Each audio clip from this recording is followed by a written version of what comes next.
Isso, se a gente vai falando da presidência da República, sim. Mas o Poder Judiciário, ele tem, então, Supremo Tribunal Federal, Superior Tribunal de Justiça como Tribunal Superior. Às vezes ele tem uma função diferente do Supremo, às vezes ele é uma jurisdição anterior. E aí, baixando os tribunais dos estados e os tribunais eleitorais, militares, enfim, mas falar só da jurisdição normal, e os juízes. Essas são as instâncias do Poder Judiciário. Vou falar do criminal, vai. Primeira instância é o juiz e a vara criminal.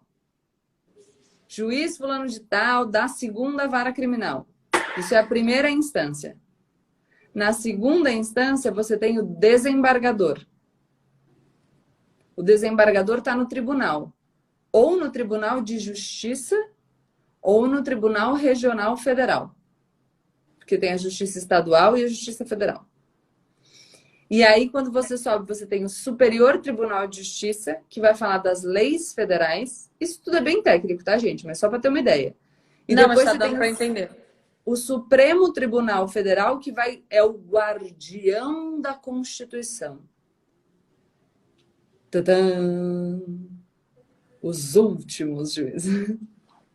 A nossa grande Corte Constitucional. E aí, se o presidente da República, por exemplo, praticar um ato que ele pode praticar. Por exemplo, vou falar um tema atual. Se o presidente da República tem o poder, a prerrogativa, o direito de nomear o diretor-geral da Polícia Federal. É direito dele. Ele pode escolher quem ele quiser. Uhum.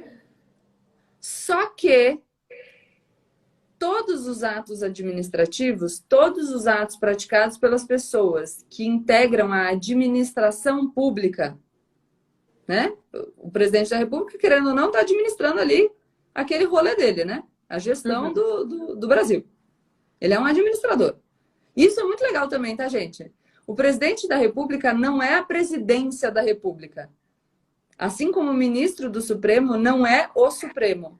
Assim como o deputado não é o parlamento. Eu sempre faço questão de dizer que as instituições devem ser maiores que as pessoas que as ocupam. Porque o presidente da República, ele senta na presidência da República por um tempinho, tá? Ele sai e a presidência da República segue lá, como instituição. Então, a cadeira é maior do que quem senta na cadeira. Deu para entender um pouco? Uhum. E essa pessoa, quando ela senta na cadeira, para ela exercer os poderes que ela tem, como uma pessoa que senta na cadeira, ela precisa seguir algumas regras da Constituição. Então, você vai ter os princípios que regem os atos administrativos no artigo 37 da Constituição Federal. Moralidade, impessoalidade, enfim, eficiência. E aí, se o presidente da República faz alguma coisa que está em desacordo com o que diz a Constituição Federal, o que o Supremo pode fazer? CREO. Tá errado, não vai poder. E aí você percebe como um poder vai controlando o outro? Uhum. Essa é a divisão dos poderes e esse é o sistema de freios e contrapesos.